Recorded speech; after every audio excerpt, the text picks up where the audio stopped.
Assalamualaikum warahmatullahi wabarakatuh. Nama saya Agus Menandoyo, mahasiswa S2 UNB dengan NIM 2113125, mahasiswa magister SCM dari UNB. Kali ini saya ingin menyampaikan terkait fenomena bullfish effect pada rantai pasokan PT Indosat, di mana bullseye effect ini merupakan salah satu tantangan dalam menjaga kestabilan persediaan di sektor elektronik. Bullseye effect pada kasus PT Indosat terjadi karena amplifikasi fluktuasi permintaan yang semakin besar pada satu tingkat rantai pasok ke tingkat lainnya. Dalam kasus ini, permintaan pelanggan relatif stabil, namun pesanan dari distributor dan pesanan ke pabrik mengalami peningkatan yang signifikan. Deskripsi masalah yang terjadi di PT Indosat adalah kelebihan stok di gudang, di mana terjadi penumpukan stok sebanyak hampir 150% dari stok yang ada. Kemudian kekurangan stok pada pelanggan, di mana salah satu mitra pelanggan dari Indosat yang berupa komponen itu pada saat melakukan permintaan PT Indosat tidak bisa memenuhinya. Kemudian peningkatan biaya logistik. Hal ini dikarenakan terjadinya kekurangan stok. PT Indosat terpaksa melakukan restocking lagi sehingga meningkatkan pengiriman logistik dengan kos yang cukup tinggi dari biaya reguler yang dilakukan. Kemudian teori yang mendukung dalam permasalahan ini yaitu yang pertama teori supply chain coordination yang menjelaskan bahwa ketidakpastian dalam rantai pasok seperti permintaan yang fluktuatif dan waktu tunda yang cukup panjang dapat memicu efek blue flip. Selain itu, teori informasi Mestri menunjukkan bahwa perbedaan informasi antara berbagai tingkatan dalam rantai pasok dapat memperburuk masalah ini. Kemudian selain itu teori yang mendukung antara lain terkait ramalan yang tidak akurat.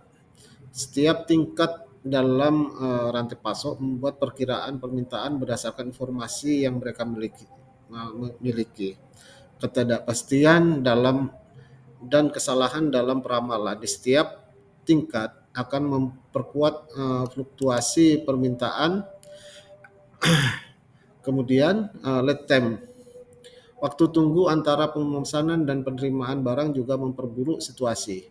Ketika lead time panjang, perusahaan cenderung memesan lebih banyak sebagai antisipasi terhadap ketidakpastian permintaan. Kemudian selanjutnya adalah efek promosi dan diskon. Program promosi dan diskon dapat memicu peningkatan permintaan secara tiba-tiba yang sulit diprediksi dan dapat memperburuk bull chip effect. Yang terakhir adalah batch ordering. Kecenderungan untuk memesan dalam jumlah besar untuk mengurangi biaya pengiriman juga dapat memperkuat fluktuasi permintaan. Kemudian bagaimana fluktuasi permintaan itu dan pengadaan berkontribusi terhadap blue chip effect. Yang pertama adalah permintaan pelanggan stabil. Ini menunjukkan bahwa permintaan pasar sebenarnya tidak terlalu fluktuatif. Kemudian peningkatan pesanan distribusi cenderung memesan lebih banyak dari yang dibutuhkan untuk menghindari kehadiran stok, terutama ketika ada ketidakpuasan tentang kesediaan produk. Peningkatan pesanan pabrik. Peningkatan pesanan pabrik ini dapat meningkatkan pesanan dari distributor sehingga terjadi kenaikan produksi dan semakin memperkuat siklus blue chip yang terjadi. Kemudian itu identifikasi penyebab utama. Yang pertama adalah peramalan yang tidak akurat, kurangnya data historis, dan yang akurat dalam metode peramalan yang tidak tepat. Jadi salah satu penyebabnya adalah metode peramalan yang tidak tepat. Kemudian kurangnya koordinasi. Ini bisa dilihat bahwa koordinasi antar berbagai tingkat dalam rantai pasok kurang. Kemudian efek promosi dan diskon. Program promosi dan diskon yang tidak terkendali dapat memicu permintaan yang tidak stabil. Yang terakhir, batch ordering, kecenderungan untuk memesan dalam jumlah besar. Kemudian evaluasi terkait dampak yang ditimbulkan. Yang pertama adalah terjadinya kelebihan stok, sehingga ini meningkatkan biaya penyimpanan, risiko kerusakan produk, dan kesulitan dalam mengelola persediaan. Yang kedua, kekurangan stok, kehilangan pelanggan, penurunan reputasi, dan biaya pelanggan untuk pengiriman darurat. Yang ketiga, peningkatan biaya logistik. Tentunya biaya pengiriman darurat, biaya penyimpanan dan tambahan, dan biaya pembuangan produksi yang kadaluarsa dapat memicu peningkatan biaya. Peningkatan biaya logistik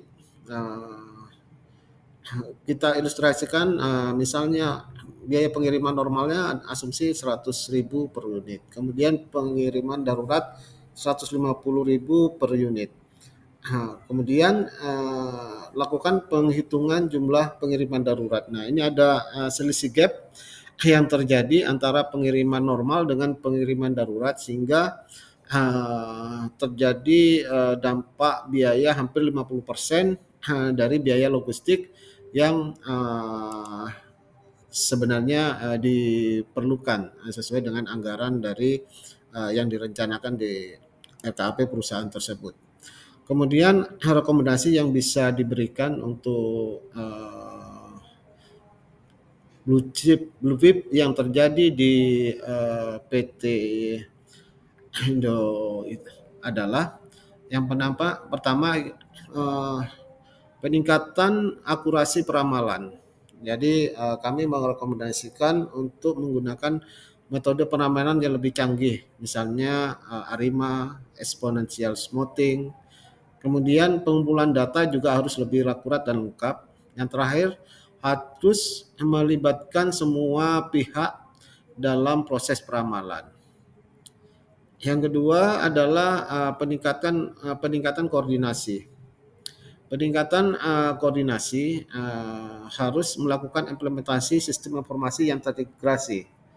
Kemudian tingkatkan komunikasi antara perusahaan, distributor, dan pelanggan. Jadi harus lebih intens. Yang terakhir, gunakan platform kolaborasi untuk berbagai informasi. Selanjutnya adalah pengelola persediaan. Perlu diimplementasikan suatu sistem vendor management inventory, misalnya FMI.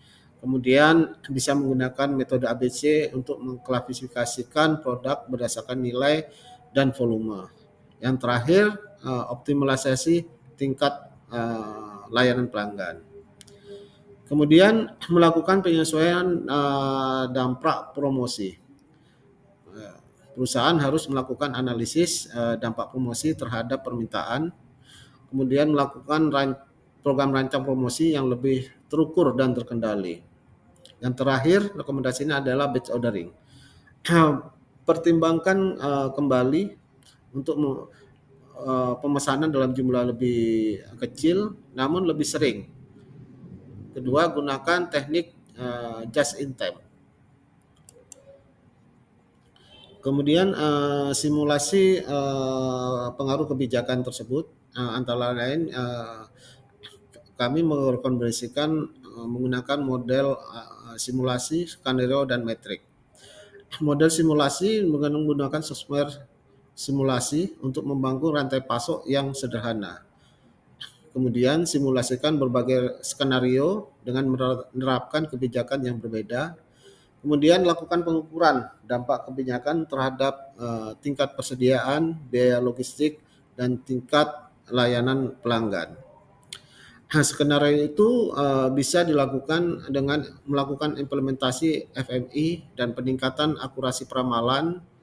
Kemudian skenario 2, pengurangan frekuensi promosi dan penyesuaian jumlah pesanan.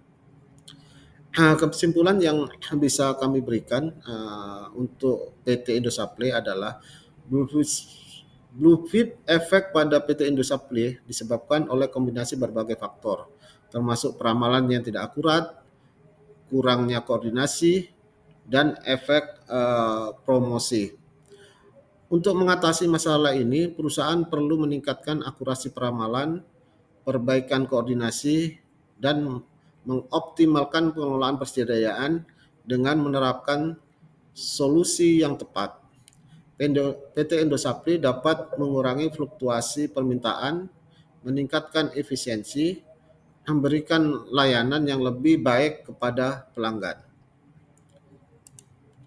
Demikian yang bisa kami sampaikan terkait Bluefit yang terjadi pada PT Indosat sebagai rangkaian dari tugas ATS dari